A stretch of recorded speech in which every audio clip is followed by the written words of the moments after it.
puno sa grasya. Niya nabuntis nga walay amahan aw diskarsyada. Mo ni post ni Unmasking Lies nga kay Simon ni Cristo. Mo kay hapon mo ang lawa nakaman nagi-post na sa pastahan sa mga Birheng Maria sa iyang pagpanampon ng Solemnity of the Annunciation. Nagkasakit kini pag-ayo sa mga sulpot kay naka-post mo sa Facebook nga si Maria disgrasyada. Wala.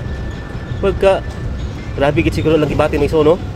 Disgrasyada niya imong gisulti sa Facebook nga si Maria disgrasyada. Kasi may gisulti sa anghel be, kay gisugo sa Dios, si Anghel Gabriel sa Lucas 1:28. Iyon siya full of grace, puno sa grasya. Samantalang ikaw nag-iyon ka nga si Maria disgrasyada. Matud pa nimo nabuntis nga walay amahan. Kasi pasabot nimo si Maria walay amahan o si Cristo may walay amahan? May amahan. Iyahang kalibutan ng amahan si San Jose. Iyang langit ng amahan mao atong Dios ng amahan. Ning kag walay bana na may bana si Maria si Senyor San Jose.